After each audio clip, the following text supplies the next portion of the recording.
Ардчилсан намын үндсэн дүрмийг ардчилсан намын 7 дугаар хурлын тэг 4 дугаар тогтоолоор нэмэлт өөрчлөлт оруулсан билээ.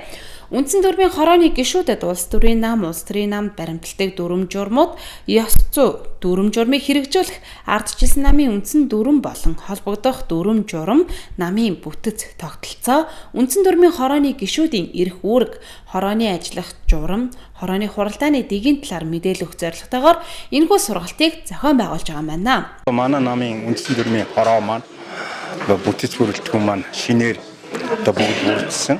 Тэгээд нөгөө дунд шатны анхан шатны намын байгууллагуудынхаа дунд шатны намын байгууллагынхаа дэргэд салбар хороодод байх ёстой дүрмэд энэ салбар хороодынхоо дарга нарийн бичгийн дарга нарт сургалт явуулж байгаа. Намын шинжлэлийн хүрээнд намын дүрмийн сурчлах, танилцуулах, үүрэг хариуцлагыг ойлгуулах, гол үүрэгтэй энэ хүмүүст сургалт зохион байгуулж байгаамаа. Тус сургалтанд ардчилсан намын үндсэн дүрмийн хорооны гишүүд, үндсэн дүрмийн салбар хорооны дарга, нарийн бичгийн дарга нар хамрагдаж байгаа юм байна. Үндсэн дүрм заагдсан хяналтын байгууллагууд энэ дүрмийг хэрэгжүүлэх, сахиулах, энэ үүргээ биелүүлэхэд хэр үүрэг хариуцлагатай байгууллага бүтэцийн нэг жимбэ гэдгийг ойлгох ийм чухал ач холбогдолтой сургалт болж байна.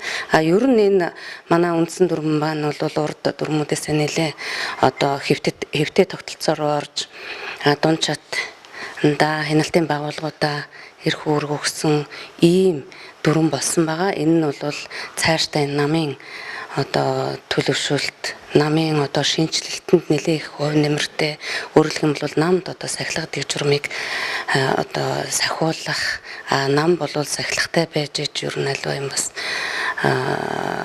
үр дүнтэй байдаг. Яг энэ зүйл рүү бол нэлээд чиглүүлснээр илүү тийм дүрм байгаа. Энэхүү сургалтанд хамрагдсанаар улс төрийн намын үйл ажиллагаатай холбоотой хууль, эрх зүйн зохицуулалтын талаар мэдлэгтэй болох, мөн ёс зүйн талаар болон дүрм журмын хэрэгжилтийг хэрхэн хангуулах талаар ардчилсан намын бүтэц зохион байгуулалт, үйл ажиллагааны чиглэлийн үндсэн ойлголттой болох, үндсэн дүрмийн хорооны явуулах үйл ажиллагаа, хорооны маргаан шийдвэрлэх ажиллагааны үйл явцын процессын талаар мэдлэгтэй болох юм байна. Хуучин дүрм, шин дүрмийн хоорондын ялгаа, хуучин ямар байсан, шин дүрм ямар байна, энэ ёс алдаа гаргасан хариуцлага хүлээлгэхдээ ёс зүйн алдаа сахилгаан шийтгэл хоёрыг тус нь ингэж ялгадаг гэдэг талаар нь хүмүүст ойлгууллаа.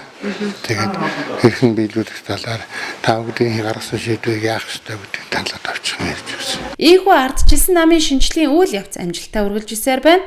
Гишүүн төвтэй бодлогын нам болж, намын гишүүн бүрийн үн цэнийг нэмэгдүүлж, тэдний оролцоо идэвхийг нь сэргээх зорилготойгоор намын анхан дунд шатны байгууллагуудтайгаа хамтран олон сургалт, уулзалт, арга хэмжээнүүдийг зохион байгуулсаар байна. Түүний нэг нь өнөөдрийн энэ сургалт байсан юм а.